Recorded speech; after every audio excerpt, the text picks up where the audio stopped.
Olá, eu sou o Thiago Otuki, economista do Clube FI. Estamos em mais uma edição do Clube FI Entrevista.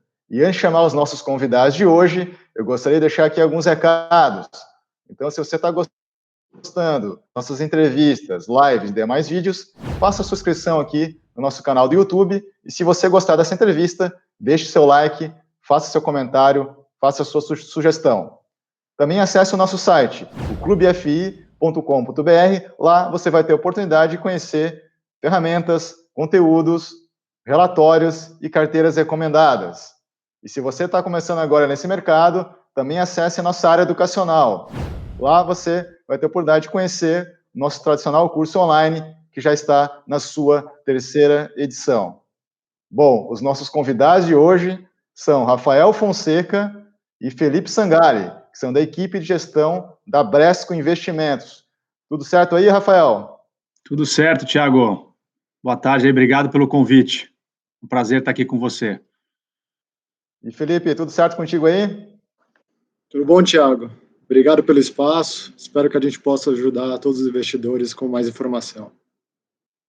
Então tá certo, pessoal. Então, obrigado aí pela primeira participação aqui no nosso programa, né, do Clube FI Entrevista.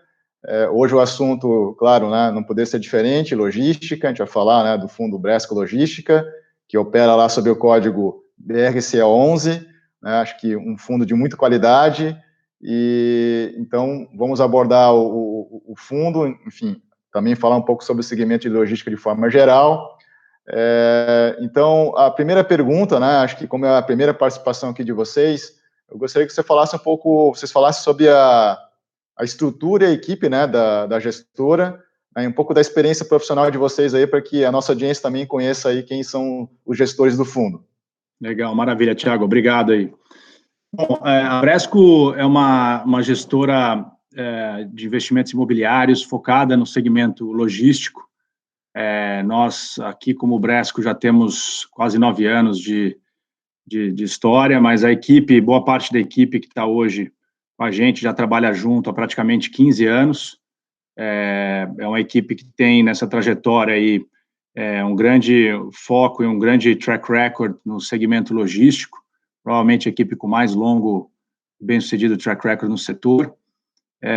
Então, é uma equipe bastante especializada. Hoje somos mais de 40 profissionais, com equipes com diversos backgrounds e skills complementares, né? Equipe de engenharia, de arquitetura, equipe de advogados, financeiro, comercial.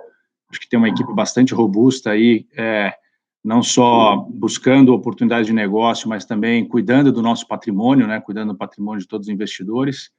E acho que esse é um grande diferencial nosso.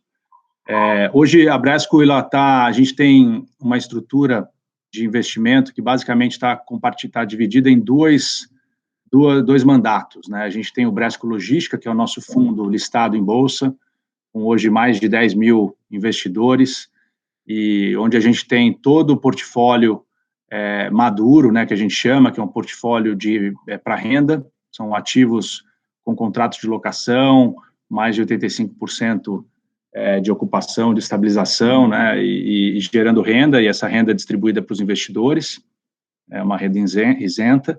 E a gente tem um outro braço, que é um fundo de investimento que a gente chama de Bresco Growth, mas ele é um fundo que compra terreno, faz construção, busca inquilino, então um perfil de risco bem diferente do Bresco Logística.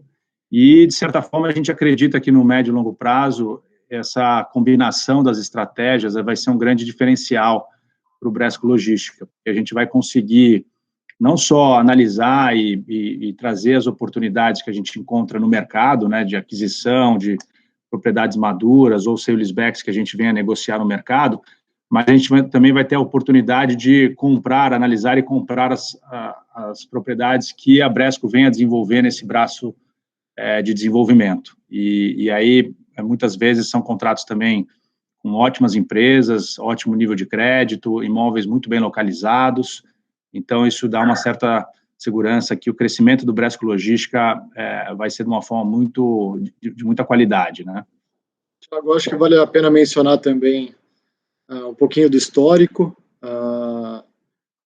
os investidores acabam conhecendo a Bresco pelo nosso IPO, né, de forma geral, que aconteceu em dezembro agora de 2019, mas vale mencionar que a Bresco existe desde 2011, e que a equipe de gestão, os principais diretores, trabalham juntos há mais de 15 anos, desde o início da Abracor lá em 2006. Vale mencionar que o Carlos fundou a Abracor, entre os sócios dele, estava o Sanzel. A Abracor foi uma empresa que desenvolveu mais de 55 ativos, teve a maior venda do mercado imobiliário até a data, até 2011, da América Latina. Em 2011 foi fundada a Bresco, até 2019 com capital fechado. Então, em 2019 a gente fez o nosso IPO, e onde a gente teve essa abertura para o mercado. Então, essa experiência da equipe de gestão é muito importante. Muitas vezes eles acabam olhando relatórios de mercado e acham que é uma nova casa, mas tem um histórico muito longo por trás. É importante ter comentado isso, né, Felipe? Que realmente então a Bresco já tem um bom tempo de mercado e a equipe, com certeza, uma experiência maior ainda. E aproveitando aqui que o Felipe, né, trabalha na parte de relações com investidores, também gostaria de ressaltar aqui para a nossa audiência que a Bresco já é aqui a parceira também do Clube FI, lá na parte do Espaço RI. Então, qualquer dúvida que vocês tenham em relação ao fundo, vocês podem fazer a pergunta diretamente lá no Clube FI, que vai ser encaminhado para a área de RI da Bresco.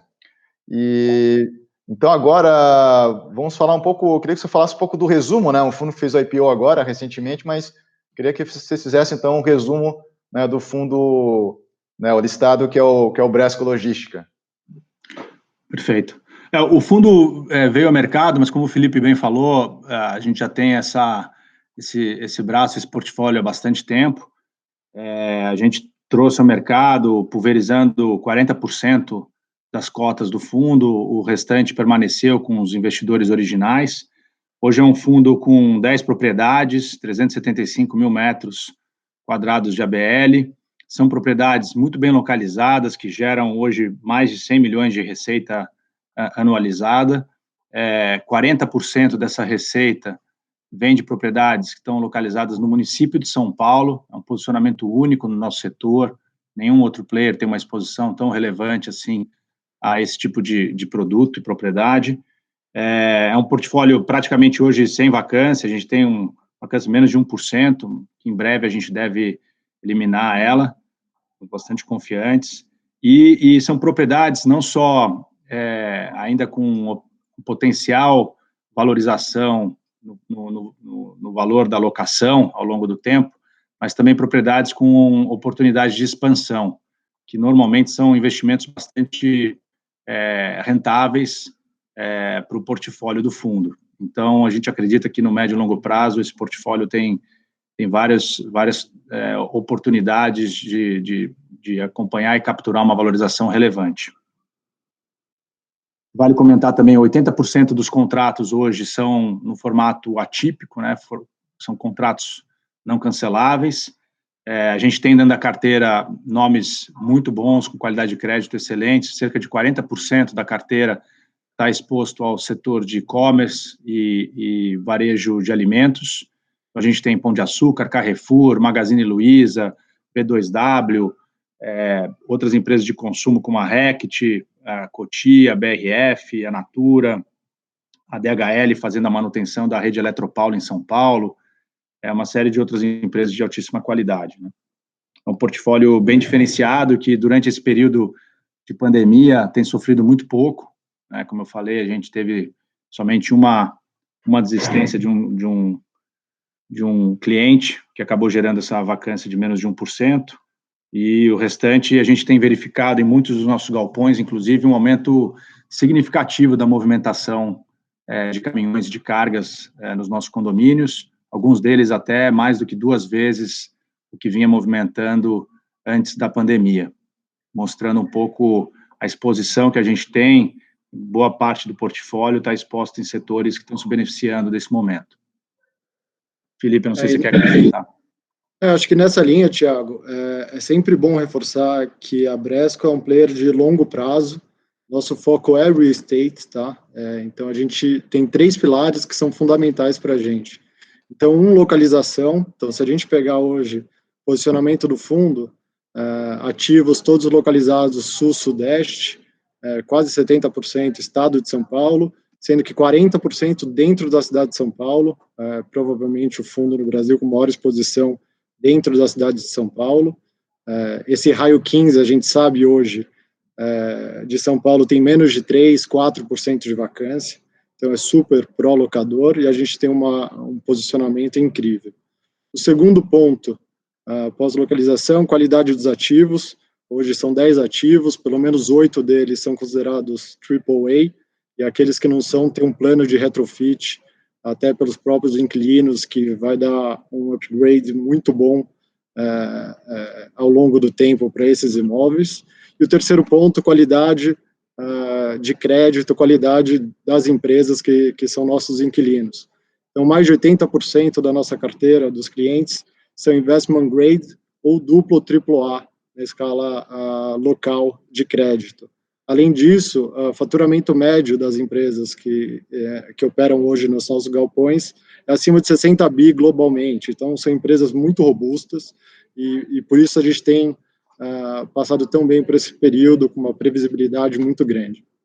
Sim, sim, até estava estudando ali o fundo dentro do Clube FI, realmente impressiona bastante aí a qualidade, né, enfim, de tudo que vocês falaram, e até já emendando com a próxima pergunta, né, acho que, pelo menos do que eu olhei, né, acho que o grande diferencial do BRCA 11 em relação aos seus pares de mercado, né, outros fundos de logísticas, que também tem esse foco, né, no contrato atípico, aqui vocês têm aí 66% então dos galpões na cidade de São Paulo, e realmente é muito próximo, né, quer dizer, está ali entre 30 a 60 quilômetros, né, do que eu li ali dentro do relatório, bem próximo do centro de São Paulo, e os locatários não têm realmente esse perfil de crédito de qualidade. Acho que muitas das empresas ali inclusive tem capital aberto, né, quer dizer, que também é uma preocupação agora, o contrato atípico, mas numa situação como essa, né, de problemas de fluxo de caixa, mesmo no contrato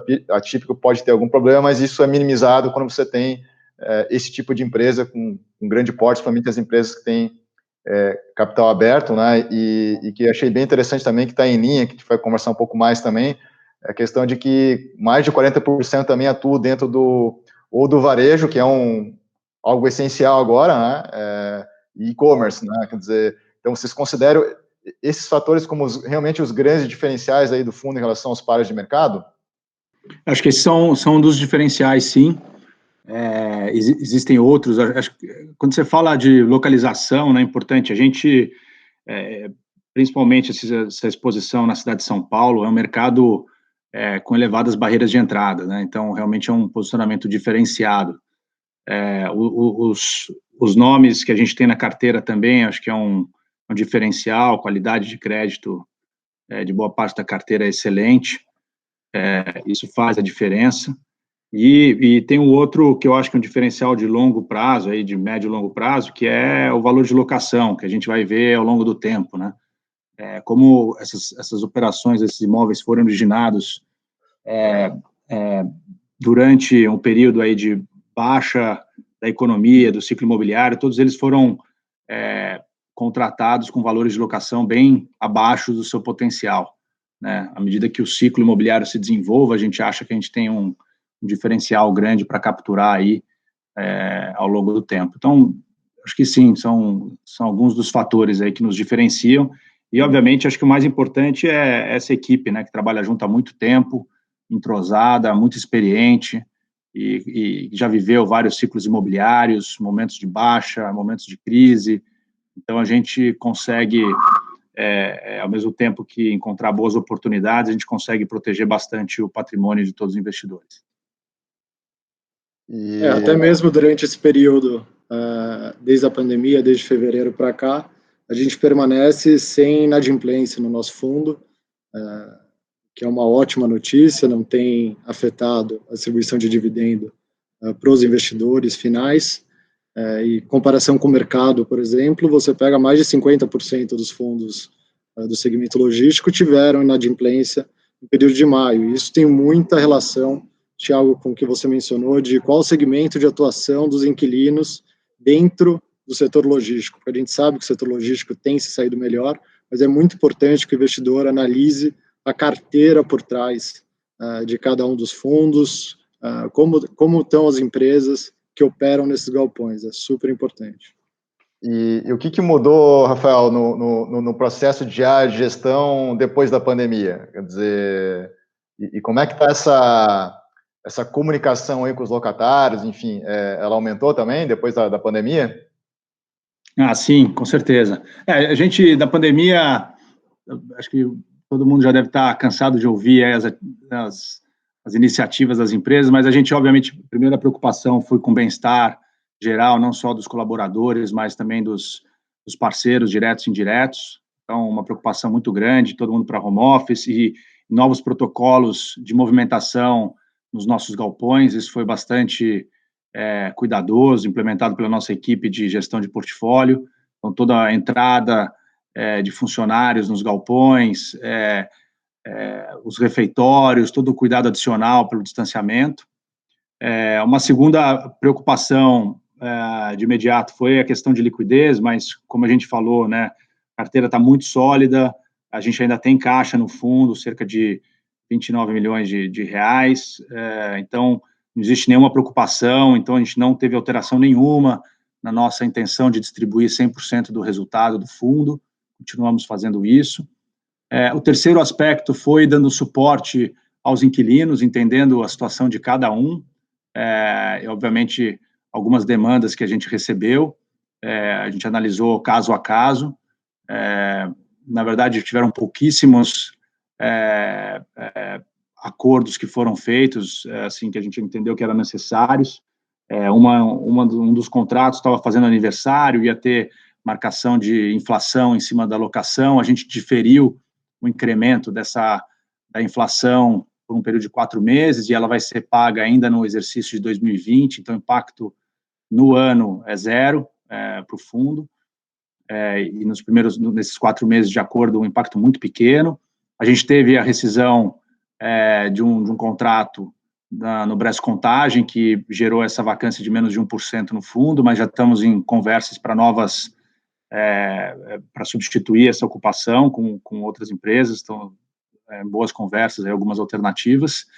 E, recentemente, a gente teve um comunicado da Binard, um interesse de estar saindo também da ocupação do Bresco Itupeva, a partir de agosto. Esse é um contrato que representa 3% do fundo, mas também a gente está já em conversas com outras alternativas para ocupar essa área. Então, realmente, todas elas a gente olha com cuidado, tenta, obviamente, ajudar dentro do possível os nossos inquilinos, mas um impacto muito restrito ainda, dada a dimensão da crise que a gente está passando aí e o que a gente vê também em outros portfólios do mercado em geral. Quer completar? Não, Thiago, acho que esse é o panorama atual. Devemos prosseguir.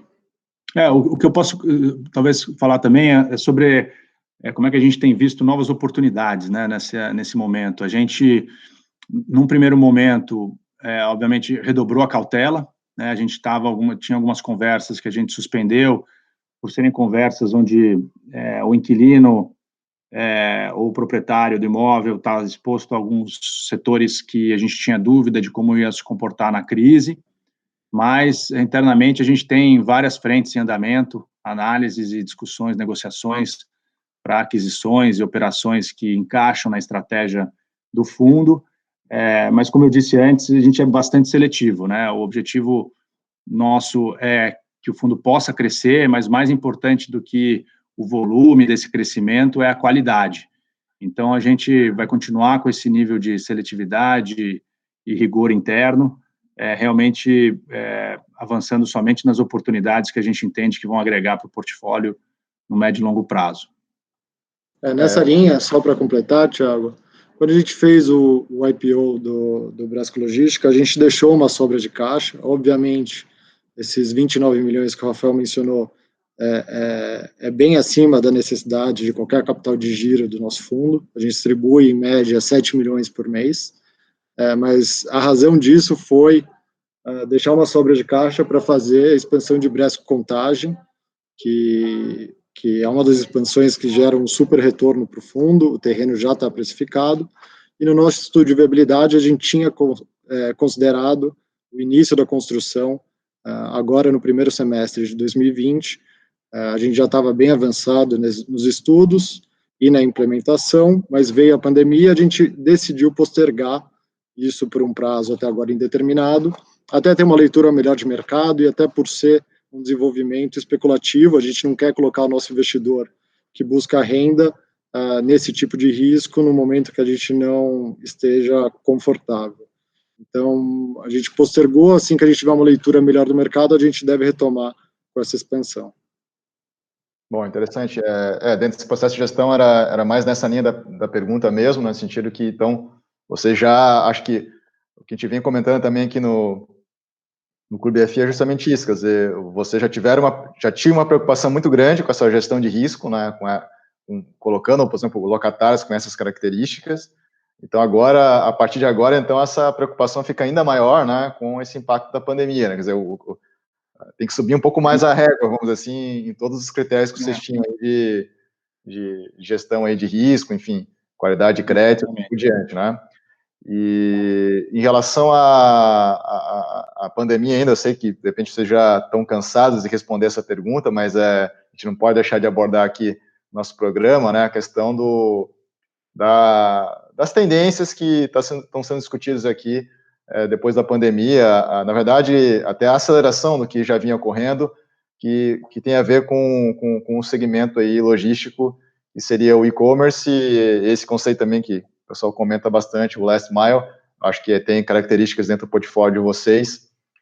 Então, a minha pergunta é, né, se vocês visualizam alguma outra tendência importante dentro desse segmento logístico, e se essas duas tendências aí, elas mudam a partir de agora também a estratégia de aquisições futuras aí do fundo. Perfeito. Olha, realmente o que essa pandemia acabou ocasionando aí nessa questão de e-commerce foi uma aceleração do desenvolvimento do e-commerce, né? Então a gente ganhou, eu não sei se a gente ganhou alguns anos, provavelmente, aí nesse período muito curto. O e-commerce, antes da pandemia, representava em torno de 5% do varejo total no Brasil. A gente já tem alguns indicadores hoje em torno de 12%. Obviamente que você está ainda num período onde o varejo tradicional ainda está sofrendo bastante, mas a gente acredita que, uma vez que toda a economia se normaliza, a gente não vai ter um retrocesso dessa penetração tão relevante, né? Quem já consumia e-commerce passou a consumir mais online, e quem não consumia foi forçado a fazer isso e está sentindo as facilidades desse canal, né? E isso também ajudou a muitas empresas que não tinham um canal de e-commerce, um canal online, ter que rapidamente se adaptar e oferecer essa alternativa para continuar mantendo algum nível de atividade. Então, isso catalisou também muita mudança no nível da oferta, né? Não só da demanda, mas da oferta também. E essa operação de e-commerce, em geral, ela demanda mais área de armazenagem do que um varejo tradicional, e ela também demanda uma armazenagem muito mais próxima dos grandes centros. Então, essa é uma tendência que a gente já havia identificado há bastante tempo, não é à toa que a gente tem 40% do fundo Bresco Logística dentro da cidade de São Paulo, isso já é parte de uma estratégia há tempos que a gente tem. Nesse momento só intensifica e reforça a nossa tese. Mas também eu acho que abre oportunidades em outras regiões, né, que, apesar da economia não estar num ritmo muito forte, você precisa atender não só os consumidores de São Paulo, né, você precisa atender o Brasil inteiro. Então, grandes cidades vão passar a ter uma necessidade de ter uma infraestrutura logística que possa também prestar o mesmo nível de serviço, e isso eu acho que vai tornar o mercado ainda mais interessante, vão abrir novas praças e o mercado vai se desenvolver bastante. Thiago, junto com essa mudança do comportamento do consumidor, que migrou de fato para a compra online, até o Rafael mencionou alguns dados do Brasil, e os dados do Brasil sempre são mais difíceis de achar e tem um estudo bem embasado, a gente tem os números lá dos Estados Unidos, de fora, que mostram que o e-commerce representava 16% do varejo pré-pandemia e passou a ser 27%. A última vez que tinha avançado 11 bips demorou 10 anos, isso aconteceu em 8 semanas. Então, em semanas você avançou uma década, e é impressionante como isso vai impactar o segmento logístico. Você, de fato, as empresas de e-commerce precisam de mais área de armazenagem versus o varejo tradicional. Estudos também lá de fora mostram que isso pode chegar a 3 vezes, seja por um giro mais rápido das mercadorias, por um número de SKUs, o sortimento muito maior do que do varejo tradicional. Então, com isso, já precisa de uma área de armazenagem maior. E, além disso, o consumidor também começa a ficar mais exigente. Lá fora, hoje em dia, entregar após 48 horas já é quase que inaceitável, e a maior parte dos players busca entregar em até 24 horas. Aqui no Brasil, a gente está numa realidade um pouco distante disso, mas isso deve ser a tendência, e com isso o galpão last mile tende a ter uma valorização muito grande, porque a proximidade de estar perto dos grandes centros consumidores vai ser vital nessa concorrência para quem vai ser o player que vai dominar o mercado de e-commerce. E tecnicamente falando, né, um galpão que é específico para e-commerce, ele é muito diferente de outros galpões, além da questão de estar quanto próximo ele tem que estar, na verdade, de repente, em outros países tem realmente galpões que ficam realmente dentro da cidade, e que tecnologia o que muda para dar essa agilidade de você tirar uma mercadoria para fazer com que ela chegue, por exemplo, na casa do consumidor em 24 horas ou 48 horas. Perfeito. Eu acho que uma questão que é essencial é a proximidade, né, com os centros consumidores. Então, a localização, você pensa de uma forma diferente, né, não só precisa estar bem localizado, mas você precisa acessar rapidamente o seu mercado consumidor. Então, essa acho que é a principal diferença.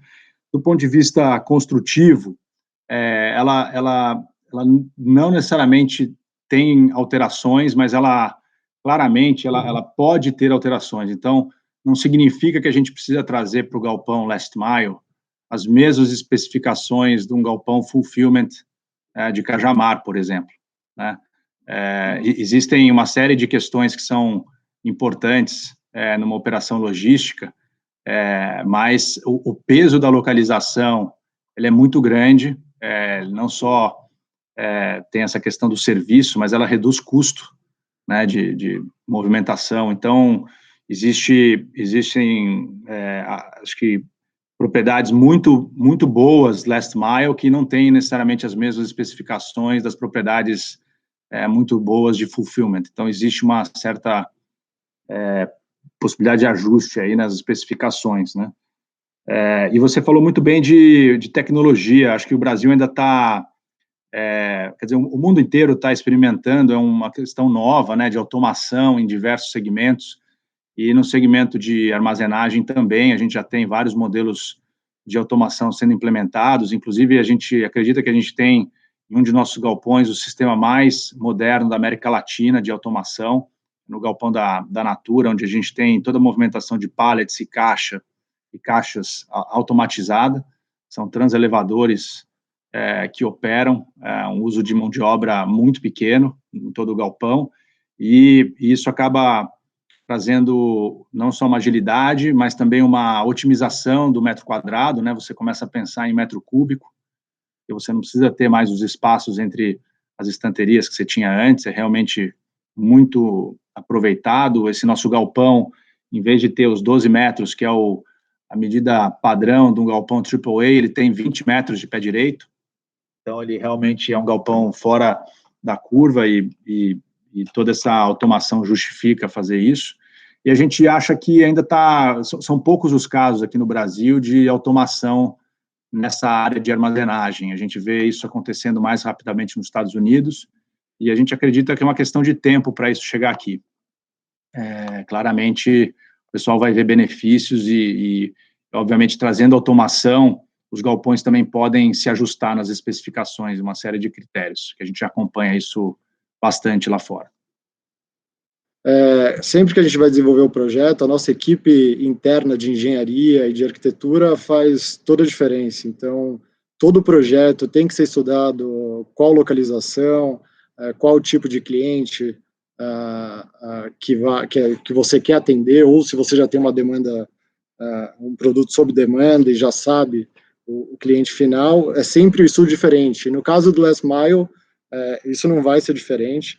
A gente sabe que se você estiver dentro de um mercado como a cidade de São Paulo, você vai ter que analisar pontos como as carretas, você vai ter que ter um espaço maior para elas poderem estacionar e esperar, porque você está no meio da cidade de São Paulo, o número de docas, se é cross-docking, porque o giro é mais rápido, o espaço de manobra, então tudo isso tem que ser avaliado, e acho que o fato da gente ter nossa equipe interna com uma longa experiência também vai ser um diferencial nesse desenvolvimento de novos produtos, que vai ter uma evolução natural com o mercado, de entender como vai funcionar essa dinâmica.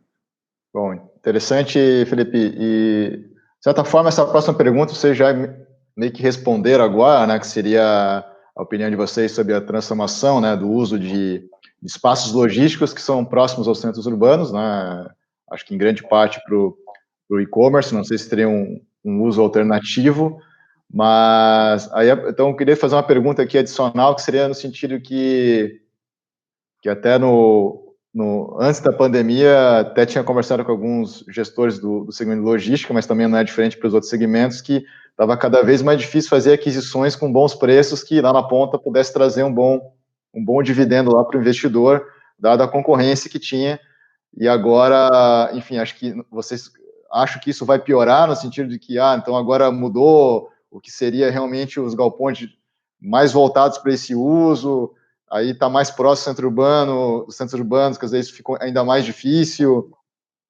Como é que vocês estão visualizando esse mercado agora, esses bastidores vocês estão já, de repente, prospectando, né? E se, de repente, agora, com essa aceleração do e-commerce, de repente, também isso pode, ao mesmo tempo, trazer outras localizações que fiquem interessantes, né? Porque temos outros grandes centros no Brasil que vão além de São Paulo, alguma coisa mais próxima do Rio, ou mesmo aqui no Sul, né? Curitiba, que também é um grande centro, ou Porto Alegre, Florianópolis, ou outras regiões. Tiago, eu acho o seguinte, você começou falando um pouco da dinâmica de mercado, né? Busca por compra de imóveis. Eu acho que realmente a gente está vendo um aumento muito grande do mercado, né? Nesse tipo de propriedade. Obviamente, é um momento que está todo mundo percebendo que esse é um segmento que no médio e longo prazo vai se beneficiar bastante, é um segmento bastante promissor, mas acho que é importante enfatizar que não é qualquer galpão que vai trazer alegrias, né? Então, você precisa diferenciar bastante que tipo de propriedade você está olhando, qual é o mercado que você está se expondo. Quando você vai olhar um galpão, os galpões têm diversas especificações que diferenciam, geram custo para a operação de logística do inquilino.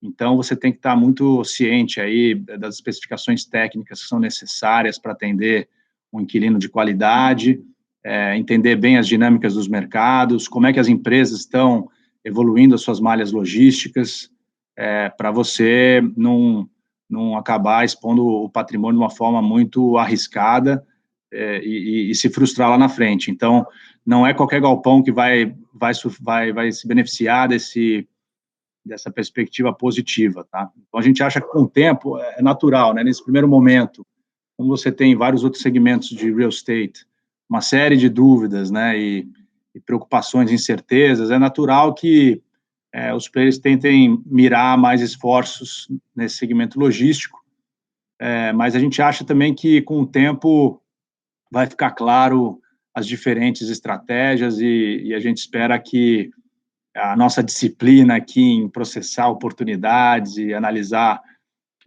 investimentos, ela se prove diferenciada ao longo do tempo. Acho que complementando a pergunta do Thiago sobre penetração em outras localizações do Brasil, hoje o fundo logístico que a gente mencionou, as 10 propriedades estão no sul ou sudeste, mas isso já está até público, então a gente pode mencionar, a gente tem um desenvolvimento acontecendo na Bahia, um last mile ali para Salvador, que está em construção. A gente já fez uma pré-alocação de mais de 50% para o Mercado Livre, então corroborando a nossa tese de last mile e-commerce e entrando no novo mercado aqui para a Bresco, que é uma porta de entrada ali também para o Mercado Livre para atender a região do Nordeste. A gente acha que esse tipo de oportunidade vai surgir, vai ser natural, e a gente está de olho muito estudo de mercado, ver a penetração de galpões e cada uma das sub-regiões, entender a dinâmica de preço, então, estudo com calma, mas para aproveitar esse crescimento junto com o mercado. Bom, interessante. E até emendando essa pergunta aqui, como é que funciona? Então, vocês têm dois veículos principais, né? Um é listado, que é um fundo de renda, e o outro que é um fundo de desenvolvimento e incorporação. Então, como é que funciona essa relação? A princípio, a gente pode considerar, então, uma vantagem competitiva, dado que você pode desenvolver de um lado e logo, de repente, até transferir para o outro, mas pode existir também um choque de conflito, né? De qual o preço que o fundo vai adquirir, né? Enfim, então, como é que se dá... Primeiro, se vocês consideram isso uma vantagem competitiva em relação, de repente, a outros gestores, né, que trabalham com logística, e como é que se dá essa questão, como é que se minimiza esse possível choque de conflito aí? Perfeito. O nosso modelo aqui, a gente foi buscar as estruturas mais sofisticadas, mundo afora, aí, mercados envolvidos, Estados Unidos, na Ásia também. Esse modelo é muito utilizado lá fora, funciona, e em todos eles apoiado por investidores bastante sofisticados, entendeu? Que olham todas essas questões nos mínimos detalhes, né? A gente tem realmente só dois braços aqui no Brasil, um de desenvolvimento e um de renda. A relação inicial, ela não existe, quer dizer, são dois fundos com mandatos separados, um não compete com o outro, os mandatos são bem definidos e distintos, mas a única relação que pode ter no futuro, e a gente acha que é uma vantagem para o Bresco Logística, é que uma vez que o fundo de desenvolvimento faça todo o trabalho de identificação dos terrenos, aprovação dos projetos, construção, busca por inquilino, estabilize e passe a gerar renda, ele naturalmente não faz mais sentido para esse fundo de desenvolvimento ficar carregando esse imóvel. Então, existe um processo natural de venda dessa propriedade por esse fundo, né? E a gente, por ter o braço de renda, a gente tem uma vantagem de poder olhar essas oportunidades de forma diferenciada, né? Então, são coisas que provavelmente todo o mercado, são propriedades que provavelmente todo o mercado gostaria de poder olhar e tentar adquirir, mas a gente tem uma forma de conseguir, de certa forma, privilegiar ou dar uma preferência para o Bresco Logística fazer essa aquisição, né? Como existe né, nessa relação uma transação com partes relacionadas e potencialmente conflitos, existem várias normas e preocupações que a gente vai ter na hora que isso for ocorrer para minimizar qualquer preocupação do mercado em relação a distorções, né, de transferência do preço da transação e tudo mais. Então, uma prática que a gente já adota há muito tempo e vai continuar adotando é fazer avaliações das nossas propriedades com empresas especializadas e terceirizadas, né? Avaliações totalmente isentas de mercado, e certamente isso vai ser muito importante para balizar qualquer transação entre os dois veículos. A outra questão que a gente vai respeitar é uma própria norma da CVM, que já regra como que esse tipo de relação precisa acontecer, né? E as normas para isso. Então, quando a gente tiver uma transação com partes relacionadas, a gente vai precisar submeter à assembleia do nosso fundo, o Bresco Logística, e essa transação vai precisar ser aprovado pelos acionistas não conflitados, né, que representem pelo menos 25% das cotas não conflitadas no Bresco Logística.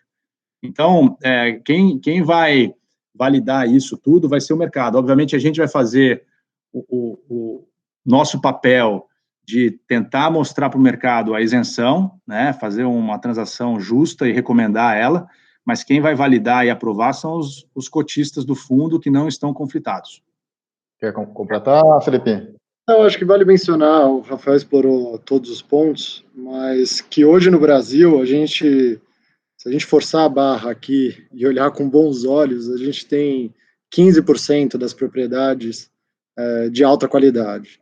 Então, a gente tem um estoque muito antigo, que é natural que vá ter essa renovação. Então, você precisa de construção de novas propriedades.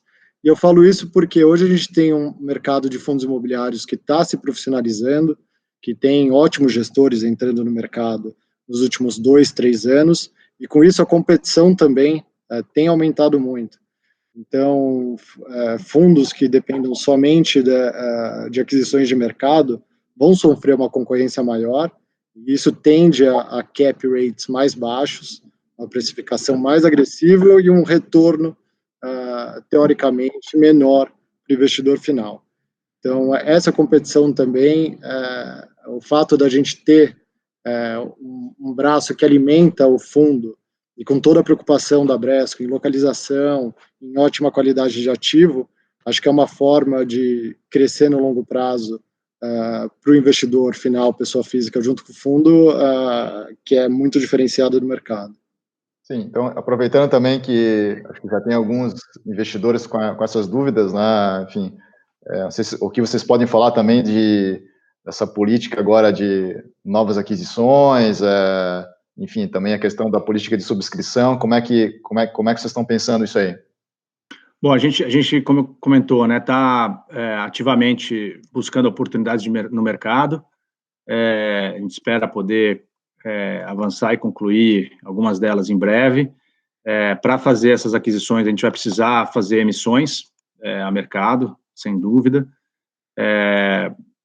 Nessas emissões, obviamente, a gente tem uma preocupação muito grande, né, com tratamento com todos os cotistas de forma justa. Então, a gente, né, vai estender certamente os direitos de preferência nessas emissões, mas a gente não tem detalhes maiores porque a gente não tem uma situação aqui concreta. A gente tem diversas frentes em análise sendo estudadas, mas nada ainda concreto para a gente mencionar. Certamente a gente vai cuidar muito bem dos investidores que estão hoje no fundo e de certa forma, viabilizar o crescimento da plataforma aí com qualidade. Acho que é algo que traz uma tranquilidade muito grande para o mercado. É o fato também dos investidores originais da Bresco ainda terem 60% do fundo. Então, é um skin the game muito forte para mostrar para o mercado que a gente, além de toda a reputação, imagem e a preocupação que a gente tem, a gente também está investido nesse fundo e a ideia é crescer de forma sustentável no longo prazo.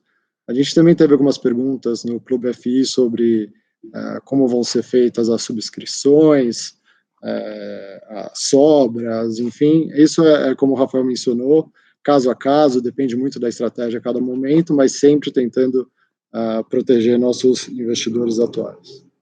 Bom, tem uma outra pergunta aqui que eu acho que é bem interessante, que eu até abordei numa última entrevista com uma outra gestora, né, nesse segmento também de logística. O que vocês estão visualizando em termos de oportunidade, né? Porque a pandemia também mudou esse racional das empresas, né? Que de repente pode ser uma oportunidade, né, para os fundos de logística. Qual que é o lado, né? O pessoal que chama lá o Sale and Leaseback ou o BTS? Quer dizer, da onde vocês estão vendo que tem mais oportunidade aí futura? Olha, esse mercado é bastante dinâmico, né? E os momentos, cada momento você pode sentir um tipo de transação mais em evidência do que outro.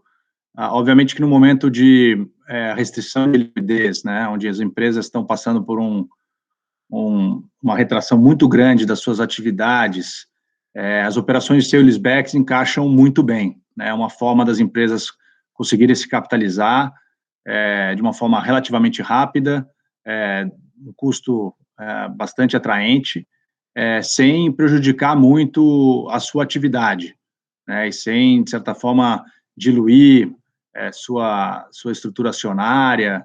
Então, ela é bastante eficiente em momentos de crise, onde você tem uma crise de liquidez.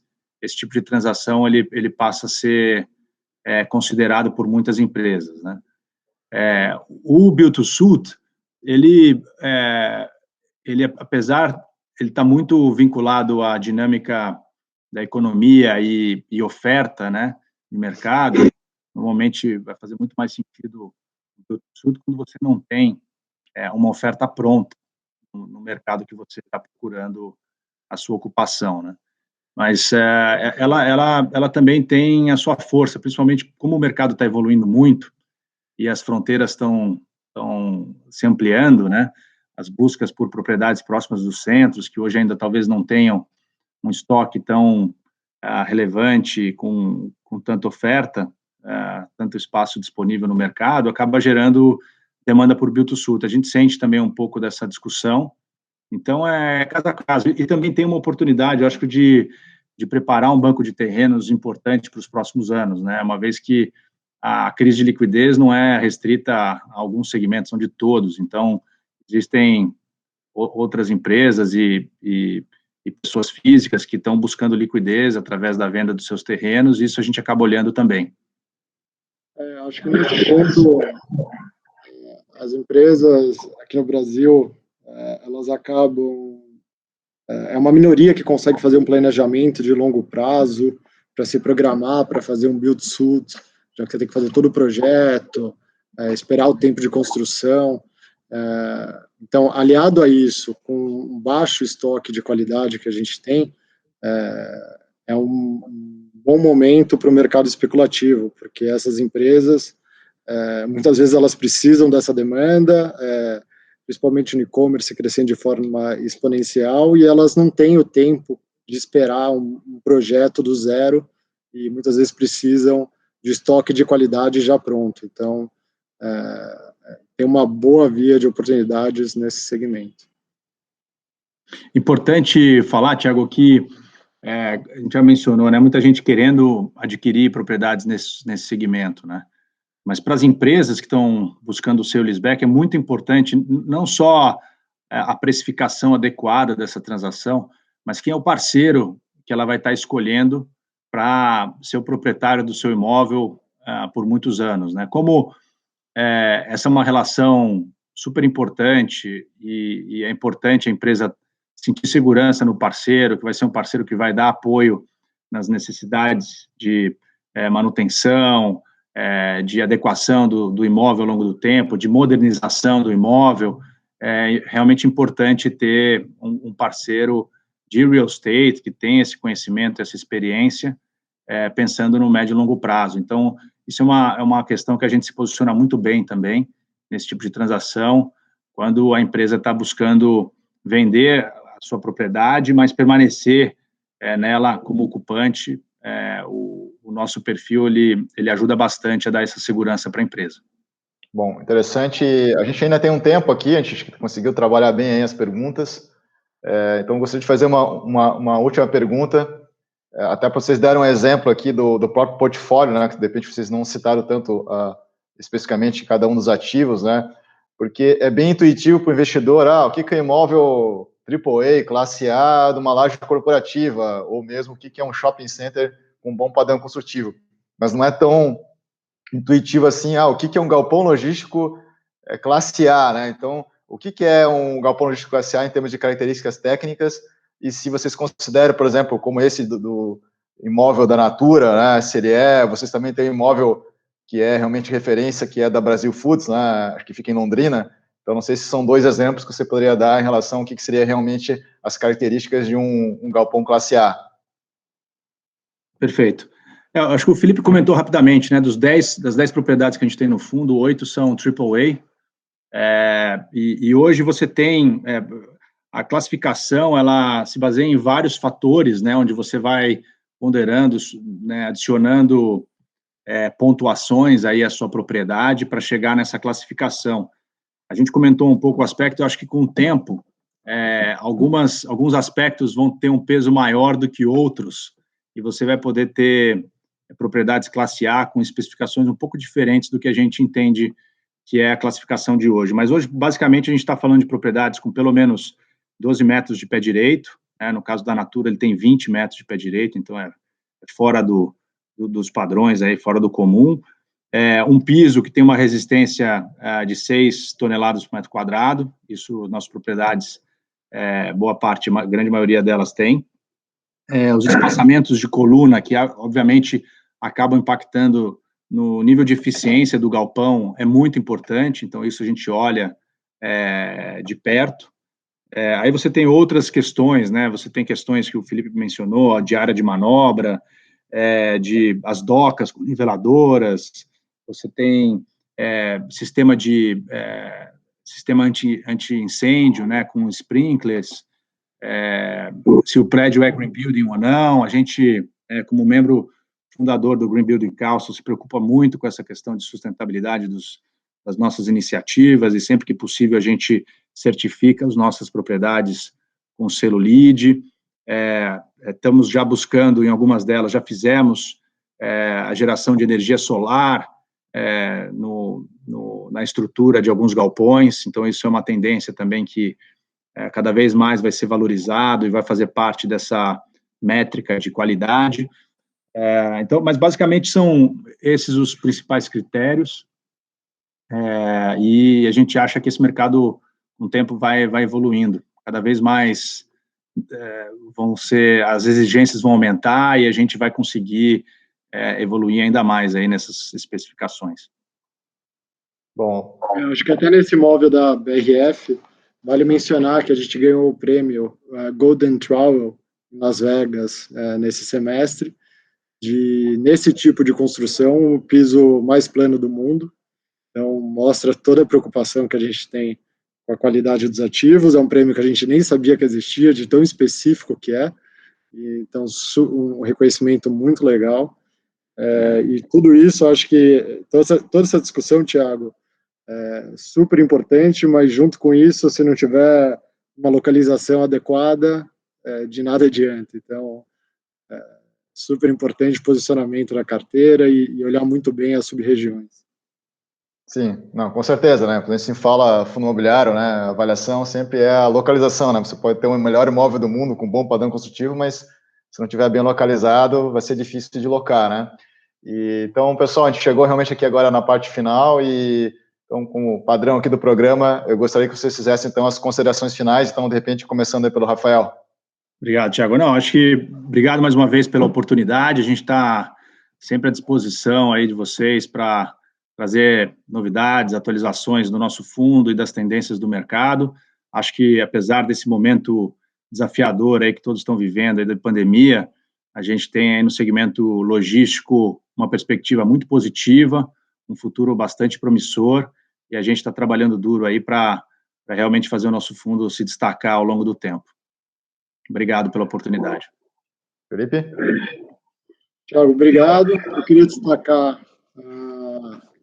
que a gente vem realizando relatórios mensais, como é praxe dos fundos imobiliários, com um foco mais resumido no que aconteceu no último mês. A gente tem feito relatórios trimestrais mais detalhados, entrando nas questões operacionais dos ativos, além de calls trimestrais também, até para ter esse contato maior com o investidor final e ter um pouco das opiniões do gestor. Além disso, a gente tem o nosso canal direto de comunicação, que é o site brescologistica.com.br. Além de poder se cadastrar para receber a newsletter, pode mandar e-mail, a gente responde todas as questões e a gente está sempre aberto. Além disso, a gente abriu agora no último mês canal de comunicação através do Clube FI, onde também os investidores podem entrar e se comunicar de forma direta, já aproveitar que estão no fórum falando de fundo imobiliário e tirar qualquer dúvida que tenha com a gente. A gente está aberto a críticas, sugestões, a gente é recente no mercado de capitais e nossa intenção é ser o mais transparente possível, dar o máximo de informação para o investidor, para ele poder fazer a melhor escolha e de preferência, escolher pensando no longo prazo, em quem tem bons ativos aí para vários ciclos imobiliários. Bom, então, Então, queria agradecer novamente aí a participação de vocês, né, Rafael, Felipe, né, da equipe de gestão da Bresco, né, a primeira participação, então, realmente, espero poder conversar com vocês, né, novamente, né, de repente, numa outra oferta, com um portfólio aí já maior, e, enfim, então, tenho certeza aí que a audiência gostou dessa entrevista, então, um grande abraço para vocês aí, e um grande abraço para a nossa audiência, e até o próximo programa. Até mais!